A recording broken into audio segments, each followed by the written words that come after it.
자, 오늘 이제 3월 2일입니다. 자, 이제 WBC 개막에 일주일도 안 남은 그런 상황이 또 됐는데요. 저희가 오늘은 이제 베이스볼 아메리카, 이 미국에서는 또 유망주 이 평가 매체, 전문 매체로 꽤나 좀 유명한 곳 아니겠습니까? 그렇죠. 예. 전통의 이제 이 매체라고 할 수 있겠는데요. 그렇습니다. 네. 여기에서 이제 WBC를 앞두고 WBC 유망주 랭킹 탑 10을 선정을 해서 공개를 했는데 사실 이 랭킹이 그동안 좀 주목을 받아 왔었던 이유가 있습니다. 특히 2009년 랭킹에 있었던 탑 10, 10명의 선수들 모두가 메이저리그 무대를 밟았기 때문인데요. 그렇죠. 그때 이제 다르비슈, 뭐 체프먼. 체프먼, 이와쿠마, 다나카 외에도 이제 류현진 선수와 김광현 선수도 이 명단에 포함이 돼 있었었고 그래요. 결국 이 선수들이 모두 메이저리그에 진출을 했었죠. 그리고 심지어 10위였던 나카지마 히로유키 선수 같은 경우에도 어쨌든 이제 오클랜드랑 계약을 하기는 했었거든요. 발을 담가보긴 했어. 그니까요. 이제 1위부터 10위까지 모두 있었는데 요번 대회 이제 2013년 대회를 앞두고는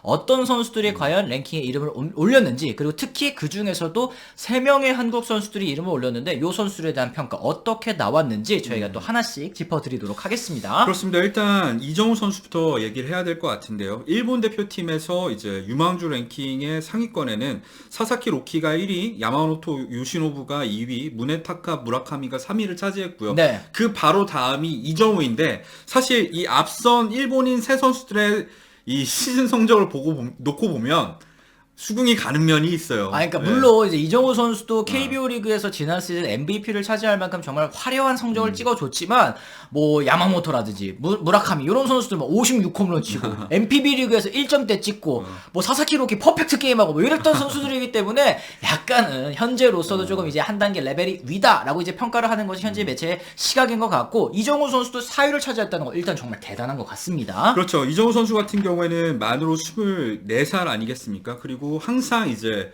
현지 매체에서도 주목을 하는 게 한국 프로야구의 전설 이종범의 아들이다. 사실 메이저리그에 지금 혈통볼 그렇죠. 붐이 불고 있지 않습니까? 그런 측면에서 봤을 때도 이정우 선수의 이 아버지에 대한 관심도 많이 모이고 있고요. 그래요. 고교에서 KBO 리그로 직행해서 신인왕을 탔고 빠르게 리그 최고의 스타로 성장해서 지난해에는 이제 MVP를 수상을 했다. 빠른 스윙을 지니고 있고 배럴 타구를 만들어내는 본능적인 감각을 지녔다라는 평가가 있었습니다. 그렇죠. 그리고 꾸준히 필드 전역에 타구를 뿌릴 수 있으며 플러스급 스피드를 이용해서 2루타, 3루타를 만들어내고 있다. 사실 여기까지 평가만 놓고 보면은 이정우 선수를 어떻게 메이저리그에서 바라보고 있는지 알 수 있습니다. 그렇습니다. 이제 마른 체격, 어쨌든 좀 호리호리하지 않습니까? 마른 체격과 플랫하게 나오는 스윙, 그러니까 우리가 뭐 쉽게 얘기하기로는 레벨 스윙이라고 하죠. 그렇죠. 이 레벨 스윙이 그를 컨택형 타자로 만들고 있지만 몸쪽으로 들어오는 투구, 요 인사이드 피치라고 합니다. 몸쪽으로 들어오는 투구를 잡아당겨서 오른쪽 담장을 넘길 수 있는 힘은 충분히 지니고 있다. 이런 평가도 좀 있었어요. 그렇죠. 야수로서의 평가도 한번 살펴봐야겠죠. 이정우는 중견수로 머물 수 있는 스피드와 운동신경을 지니고 있으며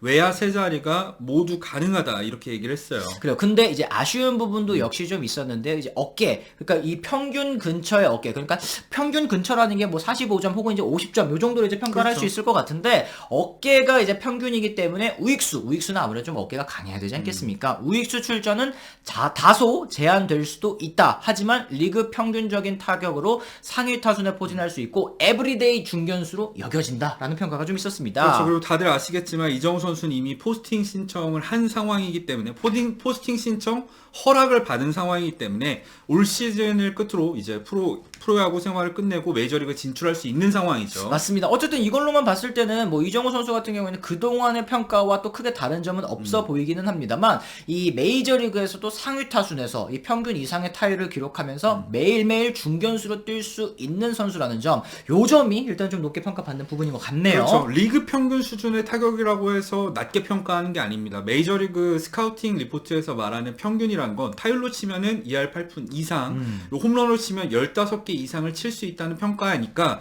절대 나쁜 평가라고는 할 수 없어요. 그렇습니다. 자, 그럼 이제 저희 강백호 선수 얘기도 좀 나눠보도록 하겠는데요. 그 사이에 이제 리반 모이넬로, 라이델 마르티네스라는 쿠바 선수들에 이어서 강백호 선수가 또 7위를 차지를 했습니다. 이제 어느덧 이제 강백호 선수도 뭐 여전히 젊은 나이긴 합니다만 만 23살이 됐고요. 1루수 18살에 KBO 리그에 데뷔해서 신인 홈런 기록인 29개를 또 때려냈습니다. 데뷔 후에는 한국 최고의 타자 중에 하나다라는 이제 평가를 받았다 얘기를 했어요. 그렇죠. 그리고 지난해에는 발가락 골절과 햄스트링 부상으로 시즌 대부분을 결장했지만 여전히 가장 위협적인 타자 중 한 명이다 이런 얘기를 했고요. 크고 강력한 스윙을 구사하며 모든 투구를 노려 상대 투수에게 타격을 주려고 하는 공격적인 타자다. 그러니까 타석에서 조금 더 공격적으로 상대 타자를 투수를 잡아먹으려고 하는 그런 타격 스타일을 가지고 있다라는 평가가 있었습니다. 네, 그러다 보니까 오버스윙도 잦고 가끔은 바보처럼 보일 때가 있지만 그러나 선구안과 핸드아이 코디네이션이 굉장히 좋은 선수다 이런 얘기를 했습니다. all or nothing. 그러니까 뭐 큰 거 한 방 아니면 뭐 삼진 뭐 이런 한 방을 노리는 타격 접근법에도 불구하고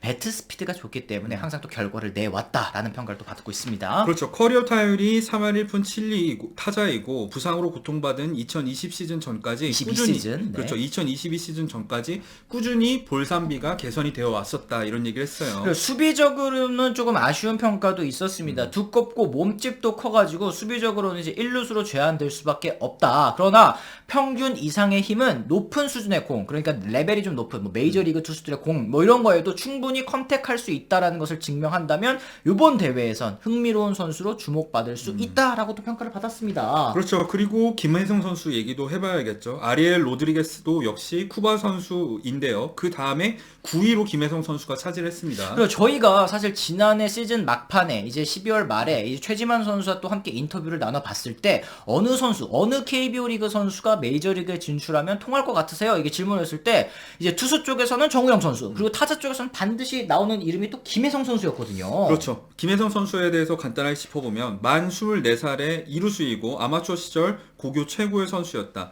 19세에 데뷔해서 김하성과 2시즌 동안 키스톤 콤비를 이뤘다라고 얘기를 했고요. 지난해 34개의 도루로 리그 전체 2위였습니다. 타율, 득점, 안타, 3루타 여러 가지 타격 지표에서 리그 10위 내에 들었었던 선수고 타고난 컨택 감각이 뛰어난 왼손 타자로서 투구 인식 능력이 뛰어나다는 평가가 있습니다. 투구 인식 능력 요거에 대해서 좀 설명해 주시면 좋을 것 같아요. 그렇죠. 이 선구안과 비슷한 개념이라고 생각을 할 수 있는데 플레이트 디서플린이라고 하죠. 그러니까 타석에서의 참을성과는 다른 개념으로 이제 들어오는 공이 무엇인지에 대해서 빨리 파악을 하고 거기에 대응할 수 있는 능력을 지녔다는 뜻입니다. 그렇죠. 그러니까 투수의 손에서 공이 떠났을 때 뭐구나, 직구구나, 변화구구나 이런 거를 빨리 파악하고 몸쪽이구나, 바깥쪽이나 이런 것도 빨리 파악하는 능력이 뛰어나다라는 그렇죠. 평가예요.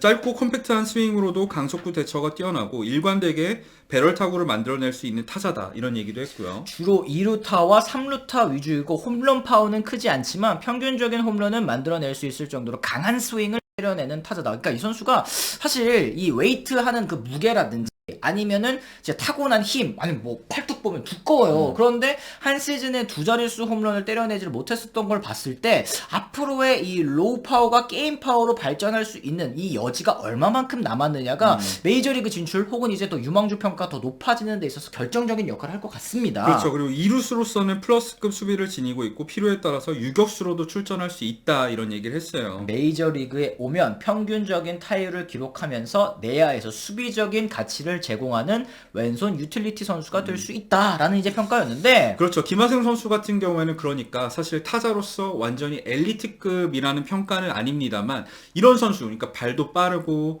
이 코너뿐만이 아니라 센터 내야에서도 좋은 수비력을 펼칠 수 있는 이런 유틸리티 유형의 선수가 사실 메이저리그를 진출하는 데 있어서는 더 유리할 수도 있습니다. 어쨌든 확실한 수비 포지션, 수비 능력을 가지고 있다라는 거, 그리고 다양한 포지션을 소화할 수 있다라는 게 좀 장점으로서 여겨지는 것 같은데요. 어쨌든 지금 이제 뭐 이정우 선수도 봤고, 강백호 선수도 봤고, 김혜성 선수도 봤는데 WBC라는 무대가 물론 이제 뭐 이 해외 이적이 자유롭지 않은 야구라는 종목 특성상 여기에서 한번 활약한다고 해서 앞으로의 뭐 조금 뭐 리그에서 부진하다고 해서 이런 거는 물론 아니지만 그렇죠. 어쨌든 젊은 선수들에게 있어서는 쇼케이스 무대로 활용할 수 있는 그런 대회가 아니겠습니까? 그렇죠. 특히 이제 메이저리그 레벨의 선수들을 상대로 타자들이 좋은 성적을 기록한다면 그거는 당연히 메이저리그 스카우트들이 높게 평가할 수 있는 요소가 될 수 있습니다. 그렇죠. 사실 김현수 선수 같은 경우에도 이제 메이저리그에서 물론 이제 만족할 만한 그런 성적을 남기지는 못했습니다만 김현수 선수도 메이저리그 스카우트들이 항상 주목했었던 부분. 국제 대회에서 항상 잘하지 않았느냐. 국제 대회, WBC 특히 이런 대회에서 이 좋은 모습을 보여줬기 때문에 메이저리그 투수들의 공에도 충분히 대처할 수 있을 것이다라는 이제 평가를 받아서 어쨌든 볼티모어와 계약을 했었던 것처럼 이 선수들도 메이저리그 꿈이 있다면 이번 WBC 때 또 최선을 다해서 또 좋은 모습을 보여주기를 바랄 수밖에 없겠습니다. 그래요. 어쨌든 이 한국 선수들 중에서도 이렇게 메이저리그에서 주목받는 선수들이 정말 많이 참여하고 있는 이번 WBC 국가대표팀 아니겠습니까? 네네. 그런 만큼 국가대표팀에 대한 많은 관심 부탁드리도록 하겠습니다. 그렇습니다. 또 여러분들께서는 이 세 명의 랭킹 그리고 이 스카우트 리포트 이 내용에 대해서는 또 어떻게 생각하시는지 좀 궁금합니다. 또 댓글로 달아주시면 좋을 것 같고요. 저희는 또 다른 컨텐츠로 다시 돌아오겠다는 말씀 전해드리면서 오늘은 이만 물러가 보도록 하겠습니다. 지금까지 시청해주신 분들 모두 감사합니다. 고맙습니다.